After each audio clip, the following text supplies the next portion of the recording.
Le score. 18h30, 20h. Charline Roux. Sur Radio Nova. Bienvenue dans Le Score. Comme chaque jour, on partage de la musique avec un invité. On discute, en l'occurrence avec un romancier qui fait aussi de la bande dessinée. Fabrice Caro est l'invité et c'est toujours une bonne nouvelle. Avant de le retrouver, voici l'actu du jour. Le score. J'ai arrêté de lire les critiques depuis que je suis milliardaire grâce à cette BD. L'actu du jour. Parce que j'ai vraiment plus le temps en fait. Je sais, c'est vendredi, on a tous envie de légèreté, mais voilà, j'ai choisi de vous parler de succession immobilière. Dans le journal... Oui, excusez-moi de vous couper, Madame Roux, dans votre émission qui est somme toute excellente, mais il me semble que vous n'avez pas encore parlé de l'information du jour, qui est la sortie de la contre-révolte sans précédent, l'excellent tome 2 de La Révolte sans précédent, scénarisé par Guillaume Meurice et dessiné avec génie par Sandrine Deloffre. Voilà. Il me semblait quand même important de revenir sur cette information du jour. Voilà, l'information principale. Mais oui, c'est ça, l'info essentielle du jour, la sortie de cette bande dessinée. Dans l'épisode précédent, le comité d'action pour la libération animale a vaincu. On retrouve donc la meute, soit Didier, le raton laveur, Jean-Louis, le renard au QI trompeur, Catherine, la licorne et Michel, le bonomo, ainsi que Titi, la punaise de lit, qui les avait aidés à remporter leur révolte sans précédent. Mais en réalité, Titi est un tyran. Oui, c'est disponible dès aujourd'hui, c'est édité chez Dargaud, c'est à mettre de toute urgence dans toutes les mains, c'est très drôle et brillant, à l'image du duo Sandrine Deloffre et Guillaume Meurice, que vous retrouverez évidemment dimanche sur Nova pour la dernière. Profitez donc de ce conseil lecture dès ce week-end, et en voici un autre signé Fabrice Caro qu'on retrouve juste après Average White Band. Le score. Jusqu'à 20h. Sur Radio Nova. Average White Band sur Nova, Work to Do, un titre non sans rapport avec mon invité du jour dont la réjouissante inspiration semble être sans limite. Je ne parlerai pas ici de productivité, vilain mot que je laisse aux autoproclamés winners à attacher case, dont il me semble être l'exact opposé. Il est de retour, l'ami de la fin de l'été, ce moment tout particulier où on a parfois envie de reculer avant de crouler sous les angoisses et les responsabilités de la rentrée, celui qui nous offre une échappée doucement zinzin, car l'humour, si absurde soit-il, n'empêche jamais la tendresse ni même une petite mélancolie, voire une certaine gravité. On lui doit des bandes dessinées qui font faire du bruit quand on les lit. Je parle de rire ici, mais je ne juge pas les autres pratiques. Moon River, Formica, Zai Zai Zai Zai et des romans merveilleux. C'est un jugement, pas le style du roman, il est plutôt dans la vraie vie. Figurez que le discours Broadway, Samouraï, journal d'un scénario fort à la mot, le nouveau s'appelle Les derniers jours de la pesanteur, paru chez Gallimard, collection Signe. Bonjour Fabrice Caro. Bonjour. Et merci beaucoup. Avec plaisir. Non, mais merci sincère pour ton dévouement. C'est chouette que tu te sacrifies depuis quelques années pour rendre plus douce la rentrée. C'est vrai? Non, mais moi, ça va plaisir. avec. Ça fait quelques années que je me dis, c'est la rentrée. Ah, ouais. Mais il y a un souvent Fabrice Caro à J'ai lire. souvent des retours dans ce sens, donc ça me fait plaisir. Les gens, surtout les gens qui me disent, oh là, la rentrée, il y a beaucoup de livres très graves, très sérieux. Ouais. Et là, ça fait du bien au milieu, donc c'est toujours des retours qui me font plaisir. Et alors, justement, la rentrée littéraire et surtout en faire partie, ça veut dire quoi pour toi? Pas grand-chose. Ouais, non, je sais qu'il y a des auteurs qui se battent pour en faire partie. Moi, c'est presque l'inverse. Je dis à mon éditeur, oh non, on vient. On le saura un autre jour. Non, moi, je n'attache pas tellement d'importance. Même en tant que lecteur, ça ne représente pas grand-chose pour moi. Pour moi, c'est un espèce de gros rouleau compresseur assez, j'allais dire commercial. C'est pas forcément commercial, mais c'est... Non, c'est un rituel, ouais. Un espèce de... Voilà, j'attends pas ça. Moi, je pioche. Au contraire, souvent, je laisse passer le rouleau compresseur. J'aime bien me laisser guider. Je vais en librairie, je pioche au hasard. Tu découvres après? Ouais, à l'instinct, comme ça. Du coup, j'ai toujours un temps de retard sur tout le monde. Souvent, on parle de trucs, je sais pas, je suis toujours un petit peu à la bourre sur l'actu. Mais j'aime bien laisser passer la vague en général. Que ce soit dans tous les domaines d'ailleurs. Oui. Il en va de même pour la saison des prix? C'est-à-dire, tu y fais attention ou c'est un... Pour moi, tu veux dire Ah non, moi je fais pas des livres à prix. Ouais. Non, clairement, moi j'ai pas un profil à prix. Oui, mais tu peux ouvrir un débat qui est le même dans le monde du cinéma, c'est-à-dire à quand on pourra reconnaître la comédie comme un art noble aussi. Non, après je dis ça, je sais pas vraiment. Là, c'est à moitié une vanne. Je sais pas s'il y a un profil à prix, mais moi je crois pas. Je suis clairement, je revendique d'être dans un registre qui est le registre de la comédie, qui appelle pas forcément du prix, mais après moi j'attache pas.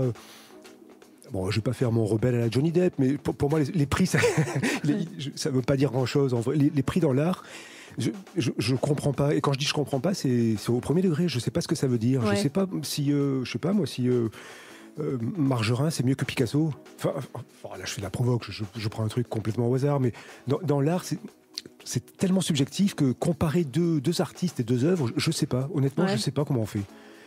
Voilà, je vais me griller avec à peu près tout le monde. Non, c'est très bien. C'est très bien. Il y a une question rituelle ici, mais comme je te l'ai déjà posée, je la modifie légèrement. Elle porte sur la place de la musique dans ta vie, mais cette fois, je vais m'adresser aux musiciens. Quelle place elle prend, la musique, en tout cas celle que tu pratiques? À quoi elle te sert? Elle me sert de... moi, je fais... À part écrire dans la journée, je fais pas grand-chose. Enfin, j'ai pas une activité débordante. Ouais. Donc, elle me sert de ponctuation entre 2 dessins, 2 textes, j'attrape la guitare et je gratouille. Ouais. Et il se passe pas une journée sans que je joue de la guitare. Alors, je suis pas très très fort, je précise. Je joue depuis que je suis tout petit, mais j'ai pas un super niveau. Mais c'est une passion qui... Ouais, c'est au même niveau que l'écriture, je crois. Comme passion, je la situerai au même niveau. Ouais. Et donc, la journée, entre 2 lignes d'écriture, j'attrape ma guitare. En ce moment, je laisse pousser les ongles, c'est horrible. Quand je suis en dédicace... Pour pouvoir jouer ? Ouais, je me suis mis au flamenco espagnol. Du coup, je laisse pousser les ongles et je complexe. Je passe mon temps à cacher mes ongles. Donc voilà, je suis sur la guitare espagnole en ce moment. Fabrice Caro gratouille-t-il, parce que sinon vraiment ça n'a aucun sens, The Clash, je ne sais pas. En tout cas, il a demandé à l'écouter. On écoute donc Magnificent Seven. Le score sur Radio Nova. B-52 sur Nova, Love Shack, un titre sorti en 1989 et c'est grosso modo la période durant laquelle se déroulent les derniers jours de l'Apesanteur, le nouveau roman de Fabrice Caro. Ça te parle, les B-52s, ou c'est pas ton équipe ? Si, je crois que je connais que celle-là, donc j'aurais tort de dire que ça me...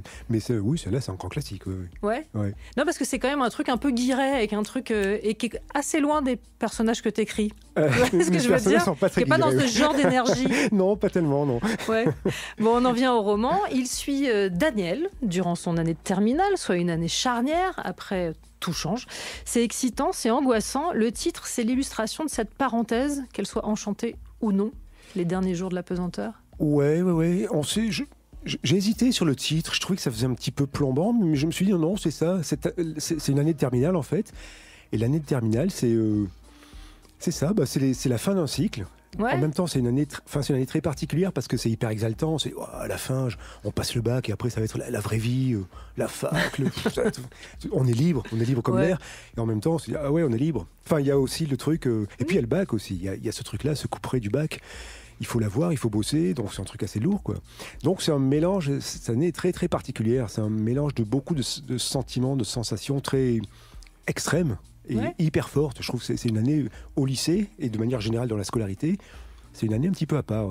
Mais moi je l'aime bien ce titre. Je trouve que justement il y a ce côté un peu flottant de l'Apesanteur et les derniers jours qui sont pas sans rappeler les derniers jours d'un condamné, quoi. Il y a vraiment ce truc-là. Il y a une échéance, un coup près et en même temps la possibilité d'un truc plus léger derrière. Donc c'est ça. Ça colle assez bien. Daniel a 2 super amis, Justin et Marc. Ils ne sont pas les plus cools du lycée. Ils ont un succès tout à fait relatif avec les filles. Ils ne sont pas vraiment les acteurs de ce qui se passe dans le lycée, que les événements soient festifs ou dramatiques. Daniel, c'est un observateur avec une vie intérieure riche. Est-ce que toute ressemblance avec l'adolescence de l'auteur est fortuite ? Non, il y a des traits communs un petit peu. Bon, comme d'habitude, je pousse un petit peu. Comme je dis toujours, j'espère que mes personnages sont pires que moi. Mes personnages, c'est moi un petit peu pire, j'espère. Mais je crois qu'en terminale, j'étais pas très loin de cet archétype-là. C'est-à-dire pas les reclus dans un coin, pas les winners, une espèce de frange au milieu, quoi. Pas hyper populaire, mais au milieu. C'est assez observateur pour le coup. Là, j'étais plutôt dans ce truc-là aussi. Se replonger l'espace du temps de l'écriture dans sa propre adolescence, est-ce que c'est agréable ? Ou est-ce que ça te donne un petit truc justement de nostalgie qui parfois peut être pénible ? Ah non, au contraire, c'est moi qui suis allé chercher le thème parce que j'avais envie de passer... l'écriture, c'est un truc assez égoïste en fait. J'avais envie de passer 6 mois, quelques mois d'écriture avec mon année de terminale, avec une espèce d'alter ego ado. Non, c'était vraiment une envie de... j'allais dire nostalgie. Je sais pas si c'est de la nostalgie. Parce que moi, je suis pas tellement dans le c'était mieux avant, mais... Oui, le livre le prouve, hein. Oui. Tout n'était pas mieux avant. Non, loin de là. Non. Donc je suis vraiment pas dans le c'était mieux avant, mais passer un petit moment avec ce gamin de 18 ans qui me ressemble un petit peu. Une petite parenthèse comme ça. Comment est-ce que tu expliques cet attachement à cette période très précise ? Alors objectivement, je pourrais pas l'expliquer. Moi, je peux l'expliquer parce que chacun est attaché à son adolescence. Enfin, j'imagine que aujourd'hui, si on demande à des gamins, tu te rappelles les années 2000, alors que je calcule, 2010, ils vont dire ah ouais, c'était génial. Non, c'est ça. Oui, c'est ça. Ah ouais, 2010, c'est horrible quand je dis des dates comme ça. J'ai l'impression ce coup de vieux. Et non, j'ai l'impression qu'on est plus attaché à son adolescence qu'à l'époque elle-même. Souvent, on dit oh là là, les années 80, c'était génial. Je ne sais pas si c'était génial. Enfin, je crois qu'on est plus attaché à son adolescence et à son enfance qu'à l'époque.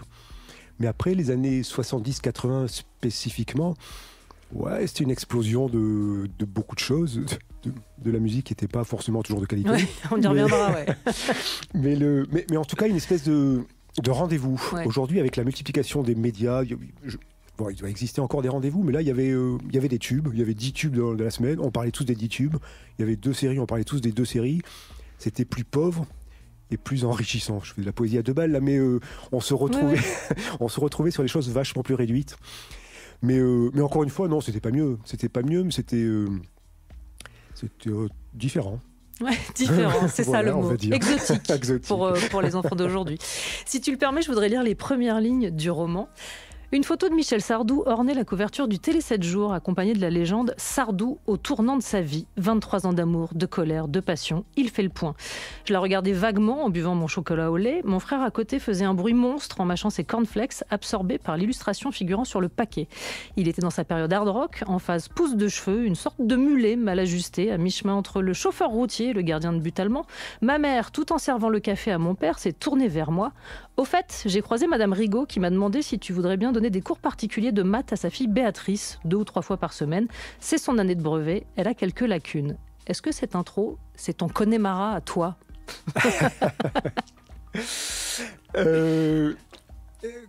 Alors je suis allé chercher un Télé 7 jours vraiment de l'époque, mais vraiment. Et je pense que sur chaque décennie, tu trouves une couve de Télé 7 jours avec Michel Sardou qui dit que donc je suis allé chercher à peu près mars 90, donc j'ai dû tomber sur Michel Sardou, donc je suis parti là-dessus.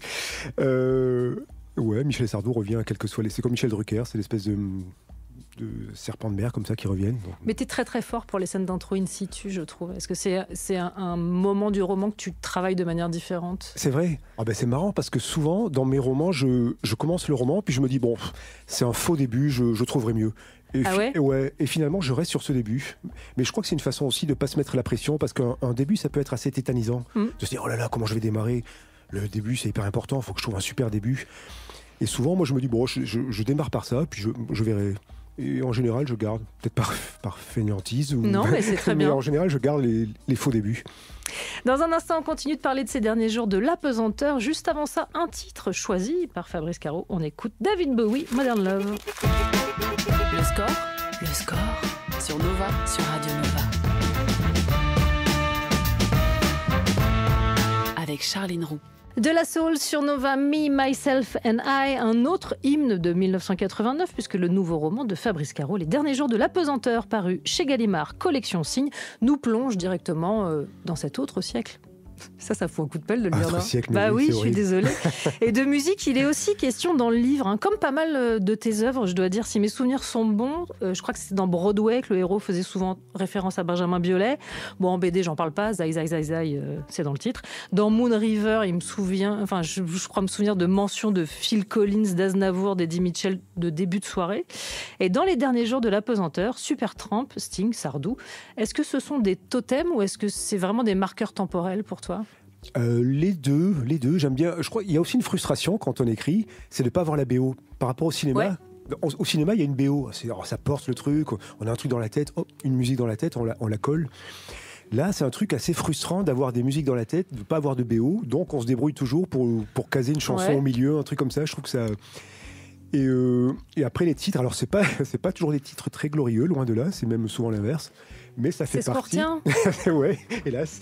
Mais ça fait partie de. C'est ça, c'est les marqueurs temporels. Ouais. À l'époque, la 89-90, il n'y avait pas que des chefs-d'œuvre. Non. Il y avait un petit peu de tout. Non, s'en faut. Donc, au XXe siècle, vraiment, autant dire la préhistoire, on se dit que les époques devraient être différentes, mais on se rend compte à te lire qu'à l'adolescence, en tout cas, les atermoiements, les sensations, les émotions restent les mêmes, en fait, quelles que soient les générations. Est-ce que tu t'es posé la question de ce qu'en penseraient des lycéens de 2025 ? Ouais. Quand je me suis lancé sur ce projet, je me suis dit, bon, ok, tu te fais plaisir, tu passes quelques mois avec ton adolescence à toi, mais est-ce que ça va toucher ou les plus vieux ou les plus jeunes ? Et après, je me suis souvenu du Péril jeune de Clapiche. Ouais, bien sûr. Je me suis dit, en fait, ça, c'est un de mes films cultes, clairement.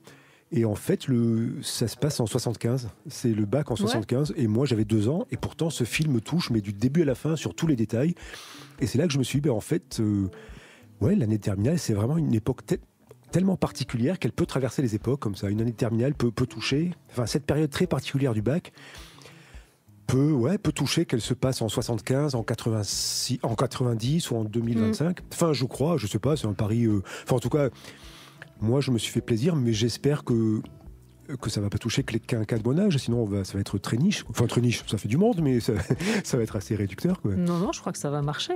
Une année de terminale traitée un peu comme une chronique, en fait. Je le disais, avec son lot de joie et de drame, mais avec ta patte, soit le surgissement de situations absurdes, que je ne dévoilerai pas ici. C'est quelque chose qui te vient naturellement. C'est-à-dire, tu ne peux pas t'en empêcher au bout d'un moment. Il y a ce surgissement d'un truc un peu... Ouais. Je sais que c'est compliqué d'en parler parce que j'ai pas envie de raconter de quoi il s'agit. Ça vient un petit drôle. peu malgré moi. Et des fois, j'essaie de me... Des fois, je me dis, t'es sur du roman quand même. Il faudrait que tu baisses un petit peu que tu sois plus sobre, que tu sois moins... c'est irrésistible, pardon. Oui, mais des fois dans le roman, on se dit, t'es pas dans la BD, fais gaffe, faut pas non plus pousser trop le curseur. Bon, et puis des fois, je me dis, non, faut y aller, il y a des situations où il faut y aller, quoi. Je pars d'une situation, là, si tu parles de... Moi, j'ai vraiment donné des cours particuliers pendant très longtemps, pendant des années, j'ai donné des cours particuliers de maths. Oui, c'est ce que fait Daniel. Donc, parce que je rappelle, pour ceux qui reprennent en cours, il va se retrouver à donner des cours de maths à une gamine qui ne pipe pas mot. Voilà, donc souvent je pars d'un truc assez autobiographique, donc moi j'ai donné pas mal de cours particuliers de maths à des gamins qui progressaient pas d'ailleurs. Des fois j'avais un petit peu l'impression de voler l'argent. Et après, à partir de là, je suis tombé sur des familles un petit peu particulières. Et à partir d'une situation qui m'est arrivée, je m'amuse à pousser le curseur. Ouais. Bon, après, il faut arriver à doser. Des fois, je m'amuse un petit peu trop. C'est mon côté gamin, mais bon, voilà. Dans ce roman, moi, ce que j'aime beaucoup, c'est le fait que l'histoire d'amitié de Daniel, ou en tout cas ses histoires d'amitié, soit presque plus importante que ses éventuelles histoires de cœur. Et en ce sens, moi, ça m'a fait penser à un film très cher à mon cœur, que j'ai cité ici un nombre de fois incalculable, qui est Superbad. Oh, que j'ai pas vu. Tu vois, cette amitié très forte entre garçons, en fait, lors d'une année charnière, ce que c'est, les enjeux de devoir aussi quitter ses copains à un moment. D'accord. Et Superbad, c'est quoi? Super grave en français. C'est un film avec Jonah Hill et Michael Cera. Oui, j'ai pas vu, oui. D'accord. Mais j'aime cet angle-là, en fait, finalement, les histoires de cœur, oui, c'est important, mais c'est presque pas ce qu'on retient là. Ouais, je suis d'accord, c'est un roman d'amitié, comme dirait Elsa. Bon. Pour en revenir à des chansons de qualité d'un autre siècle. Non, c'est vraiment une histoire d'amitié au départ. À tel point que moi, j'avais aussi deux. Enfin, on était 3-4 meilleurs potes. Ouais. Et pour écrire le roman, j'ai mis le prénom de mes meilleurs potes au départ, durant toute l'élaboration du roman. Et à la fin, je me suis posé la question de garder les prénoms ou pas. Puis je me suis dit, non, je ne vais pas la refaire ça quand même. Donc au dernier moment, j'ai changé les prénoms. Ouais. Mais comme une espèce de guide comme ça, c'était les prénoms de mes 2 meilleurs potes. Donc c'est vraiment une histoire de vraie amitié. Oui. Alors puisqu'on parle de noms, le trio a des prénoms, Daniel, Marc, Justin. Mais tous les autres se déclinent sous une identité complète qui est vraiment un truc de collégiens et de lycéens. C'est-à-dire Cathy Mourier, Gilles Rouquet, Béatrice Rigaud. Ce truc de décliner l'identité totale des gens quand ils font pas partie du clan très proche. Ouais. Je sais pas comment font les jeunes maintenant, mais nous, souvent, on disait le prénom et le nom. Ouais, c'est ridicule. Sûr. C'est ridicule quand on y pense. Ouais. T'as vu Cathy Mourier? on précisait les deux. Bon, faut dire aussi qu'à l'époque, il y avait 3 prénoms. Tout le monde s'appelait Laurent. Donc, tout le monde s'appelait Sandrine pour les filles. Donc, si tu mettais pas le nom, on savait pas de qui on parlait. Ouais. C'est peut-être pour ça. Enfin, je cherche une explication à un truc. Mais oui, c'est vrai, il y avait ce truc-là. Ouais. Donc, j'ai reproduit ça. Et ça, oui, pour le coup. Ouais. Et ça fait presque truc pour faire marrer, alors que non, c'était vraiment comme ça. On disait vraiment le prénom et le nom. Ouais. Alors, puisqu'on en est à parler de nom, Daniel dans ce roman, après Cyril, le personnage de Fort Alamo, après Boris dans Journal d'un scénario, et après tout un tas de héros dont le prénom commençait par A, de figurer à Samouraï. On avance là, ça y est. Il y a eu un virage, il y a eu un. Je me suis amusé. Oui, on est sur l'ordre toujours. ABC. Oui. ABCD, là, ça y est. Et là, on est sur. Oui, c'est ça. Et donc, c'est un petit jeu que je me suis fixé de chaque fois. Donc, Étienne, le prochain. Avancer et je me demande si je vais pas arrêter ce petit jeu. Étienne, Esteban. On va voir. Va falloir faire un choix. Le score. Jusqu'à 20h sur Radio Nova. Iggy Pop et Goran Bregović, le choix de Fabrice Caro. Est-ce que je te demande de le justifier ? C'est plus pour Iggy Pop que pour l'ambiance Oh, pour tout. Non, j'adore ce film. Ouais. Alors, qui est Arizona Dream. Ouais, je crois que c'est mon préféré de Kusturica. Alors, c'est son film le plus US, enfin le plus américain. Donc, c'est un petit peu... Mais ouais, moi c'est mon préféré parce que Johnny Depp, parce que Jerry Lewis, parce que Faye Dunaway, parce que Vincent Gallo, parce que cette actrice, l'autre que j'adore, j'ai oublié son nom, qui joue de l'accordéon dans une scène. Lily Taylor, donc. Lily Taylor. Et non, puis la BO qui est magnifique aussi, c'est hyper mélancolique cette chanson, c'est hyper beau. On parlait il y a un instant de héros indécis, jamais avare d'une épreuve sadique. J'ai donc décidé de te soumettre, comme tous les autres invités, à quelques dilemmes et je vais te laisser trancher. Quelle horreur. Ouais, je sais. Allez, tu peux aller vivre dans un film. Tu squattes dans Le Péril jeune de Clapiche ou dans Camille redouble de Noémie Lovski ? Ah, les deux sont super. Le Péril jeune. Ouais. Pour la bande ? Pour la bande, parce que c'est un de mes films cultes. C'est le premier film de Romain Duris que j'adore, qui explose à l'écran, qui est vraiment... pour tout, j'adore tout dans ce film. J'adore, et les personnages sont touchants, ils sont hyper drôles, c'est hyper bien écrit. Mais j'adore Camille Redouble aussi, qui est super. Ouais. Mais non, Le Péril jeune, malgré tout. Tu pars à la baston, t'as le droit à un allié. Tu prends Astérix ou Lucky Luke ? L'homme qui tire plus vite que son ombre. Les deux sont un petit peu ennuyeux, donc là, comme compagnons. Non, les faire valoir sont plus. Autant Obélix, c'est rigolo. Alors Obélix ou Rantanplan ? Obélix. Non, mais entre les deux, entre Astérix et Lucky Luke. Je parle juste vraiment d'aller à la baston. Ouais, à la baston, on va dire aller à Astérix parce qu'il n'y a pas d'armes, que j'aime pas trop les armes. Tu préfères que Fabrice Lucchini te suive toute ta vie en répétant les dialogues de La Discrète ou qu'Édouard Baird te fasse en boucle le monologue du scribe dans Astérix ? Oh, c'est hyper dur, je suis très fan des deux. Très fan et de La Discrète et du monologue. Oh là là, c'est hyper dur. Un mix des deux en même temps, le truc Je parle d'un truc à vie, vraiment. À vie, mais plus jamais t'écris après, si on te parle non-stop. Oh là là, je suis très très fan des deux. Je vais dire Lucchini parce que La Discrète c'est plus long, donc c'est plus varié, mais vraiment j'adore les deux. Une soirée feu de camp avec un guitar hero, ce type énervant qui va gratter 3 accords et subjuguer tout le monde. Qui gratte, Frank Black ou Manu Chao ? Ah, mais c'est vachement trop dur à chaque fois les questions. Je sais. J'ai dit que j'étais sadique, je m'en cache là, pas. Je dirais Frank Black malgré tout, parce que ça c'est quand même mon héros de... Que ce soit tout seul ou avec les Pixies. Oui, Pixies tout seul. J'ai découvert ça, c'est mon idole de l'après-bac. Première année de fac, je découvre les Pixies et là c'est la claque. Je suis allé voir Frank Black en concert en 94, je crois, à Montpellier. Et mon fait d'armes, mon fait de gloire, c'est de l'avoir attendu à la sortie. Il est sorti du Rockstore et puis je l'ai suivi jusqu'au restaurant, comme ça, à 10 mètres derrière. Donc c'est une anecdote qui n'a absolument aucun intérêt. Si ce n'est d'apprendre que Fabrice Caro est un stalker. Voilà, mais pendant longtemps, je racontais cette anecdote. J'ai suivi Frank Black. Cool. Tout le monde s'en fout, mais ça a été mon truc. Voilà. Catégorie héros toujours. C'est qui le plus cool, Marty McFly ou Alain Chabat ? Oh là là, c'est la coolitude tous les deux. Je suis une ordure. Non, là c'est beaucoup trop dur. Les deux, c'est la coolitude absolue. T'as le droit à un joker. Je t'autorise à le placer ici. Bon, là, je vais dire Marty McFly parce que c'est un amour qui remonte à plus loin, donc priorité aux plus anciens. Un retour vers le futur. J'ai découvert Marty McFly avant Alain, donc on va dire Marty McFly. Et enfin, tu peux être le sidekick d'un personnage de fiction pendant toute une journée. Tu suis Columbo ou Joey Tribbiani dans Friends ? Là aussi, c'est hyper dur. Non, Joey. Bah oui. Meilleur personnage de fiction du monde. Mais ne mange pas avec lui. Because Joey does not share food. Tu ne mets pas les doigts dans son assiette. C'est tout. C'est le seul truc à savoir. C'est vrai. Et ben voilà, c'était pas si compliqué. C'était hyper compliqué. C'était très sadique, mais tu t'en es très bien tiré. Dans un instant, retour sur un moment précis de ton histoire et de ta carrière, juste avant musique, avec Baxter Dury. On écoute Trollic. Le score sur Nova, sur Radio Nova. Avec Charline Roux. Billie Eilish sur Nova avec Lunch. Billie Eilish, le choix de Fabrice Caro. Ouais, je laisse en suspens comme ça. Je veux même plus de questions. On est vraiment sur un service minimum. À vous. Oui, je crois que c'est ma dernière claque en date. Souvent, quand j'ai premier morceau que j'ai entendu, comme tout le monde, je crois que j'ai entendu avec Bad Guy, c'est ça le titre. Ouais, absolument. Je me suis dit, c'est fou ça. Et quand j'ai vu que c'était une gamine, pas une gamine, mais c'est un morceau d'une maturité telle comme ça, en laid back comme ça. Ouais. Waouh, une fille comme ça, une jeune fille comme ça qui... Enfin ouais, tout ce qu'elle fait, c'est un génie cette fille, c'est génial tout ce qu'elle fait, non ? Oui, je suis d'accord. Et voici maintenant une autre chanson de type Guirette que je voulais te faire écouter aujourd'hui.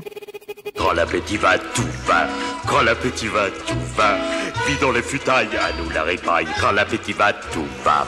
Quand l'appétit va, tout va. Quand l'appétit va, tout va. Vive les quenottes qui croquent et grignotent. Quand l'appétit va, tout va. Et maintenant j'ai faim, à chaque fois, c'est vraiment un réflexe pavlovien. La chanson d'Astérix et Obélix dans Astérix et Cléopâtre, le long métrage animé. Astérix, c'est un de tes héros d'enfance, je ne dis pas de bêtises. Ouais. Est-ce que tu sais ce qui t'a happé chez lui ? J'imagine l'univers plus qu'Astérix, parce que tu as dit qu'en tant que héros, il est un peu ennuyeux.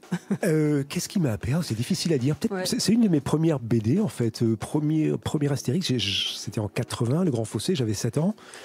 Déjà la découverte de la BD en général, donc il se trouve que c'est tombé sur Astérix, mais je crois que c'est tellement bien écrit que Goscinny, c'était un génie de l'écriture, qui fait que ça peut parler au gamin de 7 ans que j'étais, comme ça peut continuer à parler au vieux de 52 que je suis, c'est-à-dire que c'est un spectre hyper large d'écriture, à plusieurs niveaux.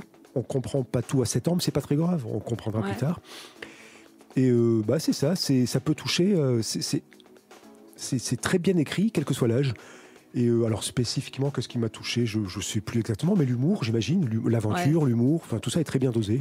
Moi, je me souviens encore, aujourd'hui, de la phrase qui m'a fait vriller dans Astérix quand j'étais gamine. Je sens qu'Amora, la déesse de la moutarde, me montonnait. C'est vraiment un souvenir de crise de fou rire absolu en étant gamine. C'est génial, moi j'ai c'est pas vraiment la force de... Tu vois, je m'en souviens encore. Ça vient en t'en parlant, ça vient de revenir. C'est assez fou. Je parle d'Astérix, évidemment, c'est par hasard, parce que depuis 2023, Iris Blanc, te voilà scénariste des nouvelles aventures du Moustachu, avec Didier Conrad au dessin. T'as dit oui sans l'ombre d'une hésitation ? Ah oui, bien sûr, on refuse pas Astérix. Non, bien sûr, mais il pourrait y avoir un petit truc de tétanie aussi. Ouais, la tétanie, ça vient après, mais sur le moment, non, on saute sur le truc, et on saute partout, on est ravis, on est surexcités. Et après, la pression vient après. Elle vient même pas pendant l'élaboration de l'album, parce que ça, pareil, je m'amuse. Par contre, elle vient quand le livre sort. Là, il y a une espèce de truc, on se dit, ah oui, mais ça va être un petit peu lu, cette histoire, quand même. Il y a 2-3 personnes qui vont lire. Ça va intéresser. Donc là, la pression monte quand le livre sort. Mais sinon, il n'y a pas tellement de... Ça va. Donc là, la pression va arriver début octobre, puisque le 23 octobre sortira Astérix en Lusitanie. Ouais, le 23 octobre, je ne vais pas faire le Malino. Non, ça va. C'est toi qui as choisi de les envoyer au Portugal ? Ouais. C'est un rituel qu'on essaie de perpétuer. Les Astérix, c'est un album village, un album voyage, comme ça, c'est alterné. Ouais. Donc il fallait partir sur un voyage. Et en fait, j'ai procédé par élimination. Je me suis dit, où est-ce qu'ils ne sont jamais allés ? Et je me suis aperçu qu'ils n'étaient jamais allés au Portugal. Alors que c'est pas très loin, et j'avais envie d'un album de vacances en plus, un truc avec de la mer, du soleil. Je me suis dit, voilà, allons-y. Et alors, de fait, le prochain Fab Caro, pas Fabrice Caro, c'est quoi ? C'est quand ? C'est Astérix, c'est après et... Il y a déjà des pistes ou... Il y a, donc c'est le Astérix le 23, c'est ça ? Je perds 23 octobre. Oui, le 23 octobre. Et après, il y a quoi ? Je suis sur des trucs pour l'année prochaine. 1000 en même temps, c'est ça. Il y en a 4 ou 5 en parallèle, toujours. Je suis reparti sur un roman. Là, c'est un petit peu ma marotte. Là, j'ai toujours un roman sous le coude. Dès que j'en boucle un, je repars sur un autre. En salle, vous pouvez voir Adieu Jean Pat sur un scénario. Ah, il y a ça aussi. De Fabrice Caro. Enfin, c'est un co-scénario. Avec Laurent Tirard. Une base qu'on avait écrit avec Laurent. Une petite BD, un truc pour 6 pieds sous terre, un format un petit peu particulier. Bon, voilà, toujours 1000 trucs. Je travaille beaucoup trop, il faut que j'arrête. Bon, alors, arrêtez peut-être le temps de lire, puisque je voudrais t'offrir le livre d'un confrère avec qui tu le trouveras à quelques points communs. Le titre, c'est Fiascorama. C'est un programme, en quelque sorte. C'est donc le nouveau roman de Thomas VDB, chez Bûcher-Chastel. Je pense que vraiment, il y a des ponts, il y a une sorte de, sorte de famille. Ah oui, mais ça fait partie des gars qui me font vraiment rire. Ouais. Et en plus, on a le précédent parlait beaucoup de musique. Donc on a ce goût aussi pour la musique commun. Donc non, mais il me fait marrer. Il fait partie des gens qui me font marrer. Merci pour le cadeau. Ça me fait très plaisir. Je me suis dit qu'il n'y a pas de. Il était dans ma liste des livres à acheter. Voilà. Là, il n'y a pas de concurrence, c'est complémentaire. Lisez les deux. Merci beaucoup. Mais ça me fait extrêmement plaisir. On poursuit en musique puisqu'il est cité non pas à comparaître. Ça, c'est une autre histoire. C'est dans la vraie vie. Il est cité dans le roman de Fabrice Caro. On écoute Sting, enfin The Police, car oui, c'est un collectif. Le score sur Radio Nova. Doing Time, c'est Lana Del Rey sur Nova. Et Lana Del Rey, c'est le choix de Fabrice Caro. Toujours pas de question, t'as vu? Ouais. Et moi, en plus, je vais faire la même réponse que Billie Eilish. Ça a été une claque aussi de ces dernières années. Quand je l'ai vu débarquer, ça a été cette voix incroyable. Non, ça a été une vraie. Je suis tombé amoureux de cette fille. Alors, sans rapport avec rien, ni de ton actu, ni des choses dont on a parlé ici, je voulais te faire écouter ce petit bout de bande-annonce. I'd like to sink her with my pink torpedo. Pink torpedo? That's literature. Yeah. Really? A lot has happened since the last time I saw you. Crypto! Have you been playing music at all? I play music at a pub. This is the site of Spinal Tap's reunion concert. Why New Orleans? There was a cancellation. Who was supposed to be there? An evening with Stormy Daniels. Spinal Tap 2, The End Continues, toujours par Rob Reiner, avec Paul McCartney en début d'extrait, s'il vous plaît. La suite du documentaire Zinzin de 1984, est-ce que tu es prêt à t'y replonger? Avec plaisir. Quand j'ai vu ça, j'étais ravi. C'est peut-être le film qui m'a fait le plus marrer au monde. Ouais. Certaines scènes, je pleurais de rire. Non, c'est un film culte. Pour l'instant, pas de date française annoncée, il est donc grand temps de militer. Sortez-le dans les plus brefs délais, vrai, s'il vous plaît. Moi, j'ai pas vu de date. D'accord. J'imagine que si, quand même, il y a une telle attente que il serait judicieux. Je sais pas si ça a eu un gros public, ou si c'est juste entre. Je crois que c'est quand même pas mal culte. Il me semble, ouais, il me semble. Voilà. En tout cas, dès que ça sort, je me jette dessus, bien sûr. On va être 2 pour la manif pour le sortir déjà, mais je pense qu'on va être très nombreux à être de l'aventure. Il est donc temps de passer au questionnaire musical de fin du score. Les règles restent les mêmes. Il faut répondre idéalement du tac au tac. Et je te fais pas commenter ni disserter sur tes choix. D'accord. Ouais. Je te jugerai quand même un peu. D'accord. Allez, quel est le titre qui symbolise le mieux l'enfance? Bang Bang, mais la version de Sheila. je déçois les fans de... J'adore. Le titre qui symbolise le mieux l'adolescence, dont il a été fortement question dans cette émission. Faut pas dire les premiers qui nous viennent. La lambada. Le premier qui me vient, c'est la lambada. Kaoma, mais bien sûr. Faut pas dire les premiers qui viennent. Faut réfléchir un petit peu peut-être. Ton hit de karaoké? Souvent je dis Aznavour. Je vais essayer de changer. Mon amant de Saint-Jean de Lucienne de Lille. Très bien. Le titre qu'on serait peut-être surpris de trouver dans tes playlists? Oh là là, moi j'écoute que les trucs pas avouables. Le moins...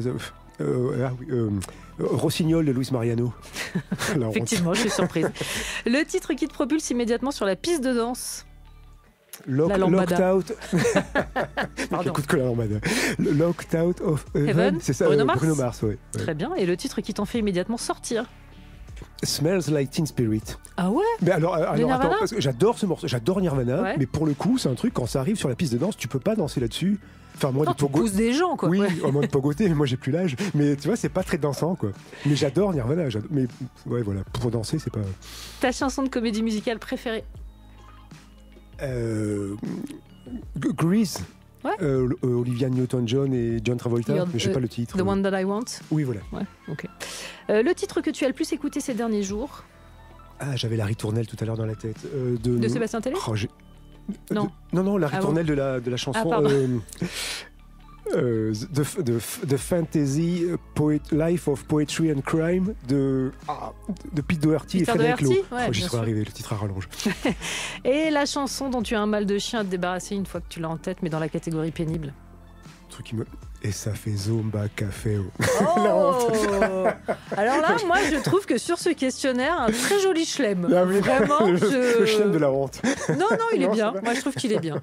Et si vous voulez d'autres références musicales, et puis surtout passer un moment absolument délicieux, vous replonger dans des moments qu'ils soient douloureux ou joyeux, et rire aussi beaucoup, ruez-vous sur Les Derniers Jours de la Pesanteur. C'est le nouveau roman de Fabrice Caro. C'est paru chez Gallimard, collection Signe. Merci encore d'être repassé par le score. Ça fait toujours très plaisir. Merci. Et il est grand temps de retrouver David Blo et le Nova Club.